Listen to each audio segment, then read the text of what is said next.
जित्त झाल्यावर डबल मारते आता हे मला. हिला इथं येला पडायचं की सांगायचं काम होतं का?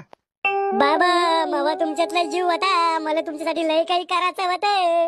म्हातारे मी तुमच्यासाठी जीवाचं रान केलं असतं. माशा अल्लाह, शुभान अल्लाह. भूत भूत अरे घाबरू नका, मी भूत नाही, मी जित्त झालो. मेल्यावर कोणी जिद्द होतं का? मग एक काम अधुरं होतं म्हणून देवाने मला खाली पाठवलं. कोणतं काम? साहेबीन जोंगाचं. मला वाटलं आता मग कसं होईल. केलं का आपलं पित्तळ उघड? बाबा तुमचं स्वप्न पूर्ण करणंच पडेल, नाही तर तुम्ही मरणारच नाही आहे ना. तुम्हाला शांती भेटणारच नाही आहे ना. मग ही साहेबीन सोंगून द्या सगळ्यांना मिळून, नाही तर लय तडपडन मावा जीव. बाबा सगळे पाहुणे येले तर याच्याकडून सोंगून घेऊ ना मग साहेबीन. आता समजलं मला काऊन येळे आणायचे सांगितले होते तर. जर खरंच तुमचं मायावर प्रेम असन तर मी साहेबीन सोंगून द्या सान, नाही तर मी समजेन तुम्ही रडाची नाटकं केले. तसं तर नाटकच केलं आम्ही, पण आता सोंगणंच पडन. देऊ सोंगून. चला मग सगळे वावरात.